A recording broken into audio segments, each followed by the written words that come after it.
Ya, saudara, kami hadirkan kembali situasi terkini di Pengadilan Negeri Jakarta Selatan terkait dengan situasi pasca David Ozora, atau maksud kami adalah Mario Dandi, terdakwa Mario Dandi sempat dibacakan surat dakwaannya oleh jaksa penuntut umum, dan saat ini adalah visual ayah dari korban David Ozora telah meninggalkan ruang persidangan Pengadilan Negeri Jakarta Selatan, dan saat ini di muka persidangan menurut jadwal Majelis Hakim akan menghadirkan terdakwa Shane Lucas, dan saat ini merupakan, kalau tidak salah, merupakan keluarga dari Shane Lucas. Dan sebelumnya dari jaksa penuntut umum menyatakan akan menghadirkan 10 orang saksi dan telah dikemukakan di depan majelis hakim, dan rencananya hakim akan menggelar persidangan secara rutin, yaitu 2 kali dalam seminggu, dalam hari Selasa dan juga Kamis, untuk terkait dengan lanjutan pemeriksaan saksi-saksi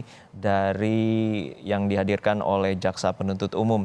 Selain itu, pihak dari penasihat hukum terdakwa Mario Dandi menyatakan tidak akan membacakan eksepsi.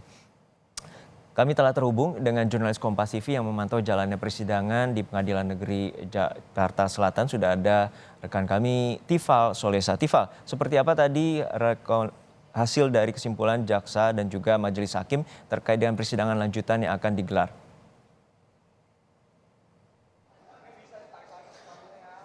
Dari tim penasihat hukum terdakwa Mario Dandi Satrio tadi sudah menyampaikan, bahkan sebelum proses sidang ini lewat koordinator penasihat hukumnya Andreas Nahot Silitonga, bahwa tim penasihat hukum tidak akan mengajukan nota keberatan atau eksepsi atas dakwaan yang dilayangkan jaksa penuntut umum terhadap kliennya begitu dalam kasus penganiayaan terencana terhadap David Ozora.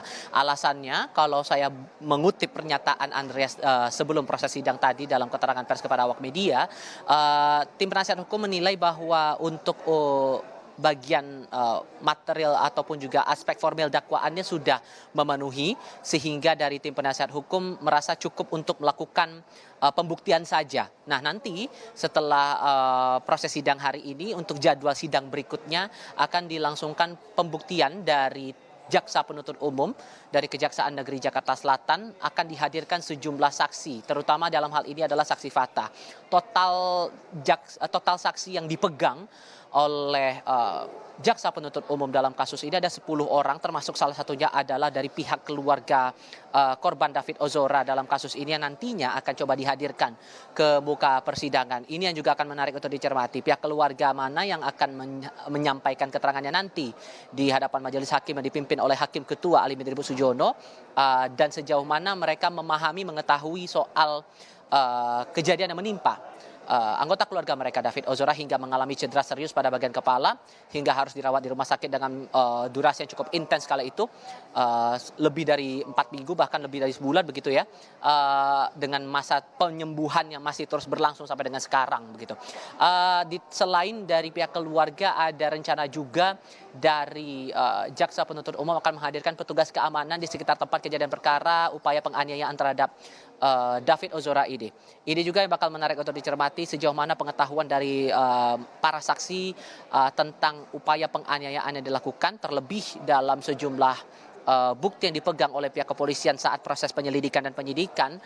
Bukti CCTV menjadi bagian penting untuk menggambarkan keadaan sebenarnya saat upaya penganiayaan itu dilakukan terhadap korban oleh para pelaku, terutama dalam hal ini pelaku yang langsung melakukan penganiayaan adalah terdakwa Mario Dandi Satrio. Nah, sekarang giliran dari terdakwa Shane Lucas Rotua Pangodian Lumbantoruan yang akan didengarkan dakwaan dari jaksa penuntut umum. Apakah ada hal-hal yang baru, terutama dalam hal ini fakta-fakta ataupun juga kronologi kejadian yang mengaitkan posisi terdakwa dalam kasus ini. Tapi yang paling jelas di sini, sesuai terkait dengan pasal dakwaan yang dialamatkan kepada terdakwa, ada satu poin atau ada satu pasal yang berbeda antara Mario Dandi dengan Shane Lucas ini. Khusus untuk Shane Lucas dikenakan pasal 56 ayat 2 Kitab Undang-Undang Hukum Pidana. Mengapa? Jaksa menilai bahwa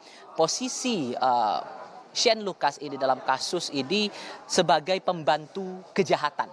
Kalau dikaitkan pada ayat 2-nya, ia dianggap melakukan upaya memberi kesempatan, sarana, atau keterangan untuk melakukan tindak kejahatan.